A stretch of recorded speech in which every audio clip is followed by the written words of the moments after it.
Welcome sa Walang Gutom Kitchen. Libreng agahan at tanghalian araw-araw. Sandali lang, bago ka mag-scroll, baka ito ang pinakamagandang balitang mapapanood mo ngayong araw. Paano kung sabihin kong may lugar kung saan maaari kang makakain ng libreng mainit at masustansyang almusal at tanghalian araw-araw?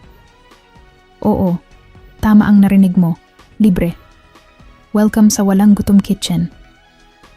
Ang programang ito ay inilaan upang makatulong sa mga kababayan nating nangangailangan ng pagkain. Layunin nitong mabigyan ng mainit, masustansya, at maayos na pagkain ang mga Pilipinong dumaranas ng kahirapan o pansamantalang walang sapat na budget para sa kanilang pang-araw-araw na pangangailangan. Sa Walang Gutom Kitchen, hindi lang simpleng pagkain ang ibinibigay. Ito ay simbolo ng malasakit, pag-asa, at pagkakaisa para sa bawat Pilipino. Sa kasalukuyan, may mga Walang Gutom Kitchen na matatagpuan sa Pasay City, Cebu City, at Zamboanga City. Kung ikaw ay nasa mga lugar na ito o may kakilala kang malapit dito, maaari mo silang ipaalam ang magandang balitang ito.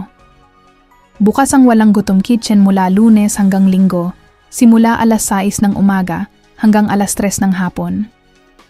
May libreng almusal at libreng tanghalian para sa mga nangangailangan habang may available na pagkain.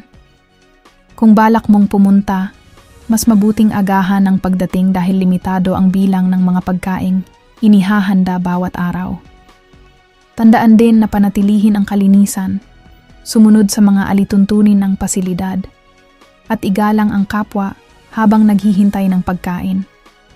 Napakagandang hakbang ng programang ito dahil nagbibigay ito ng pag-asa sa mga pamilyang dumaranas ng kakulangan sa pagkain, para sa isang magulang na walang maihain sa mesa, para sa isang senior citizen na kapos ang pensyon, para sa isang PWD, solo parent, o manggagawang pansamantalang nawala ng hanapbuhay.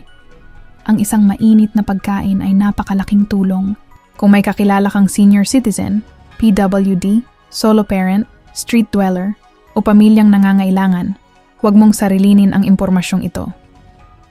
I-share ang video na ito upang mas marami pa ang makaalam.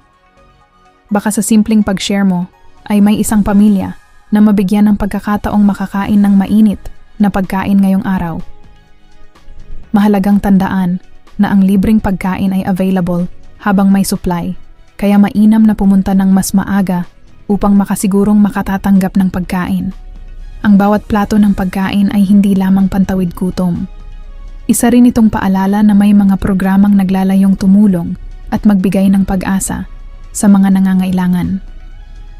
Kung gusto mo pang makatanggap ng mga balita tungkol sa mga programa ng gobyerno, mga benepisyo para sa senior citizens, DSWD, SSS, PhilHealth, at iba pang mahahalagang updates, siguraduhing i-follow ang aming page. Maraming salamat sa inyong panunood. Hanggang sa susunod nating update, mag-ingat po tayong lahat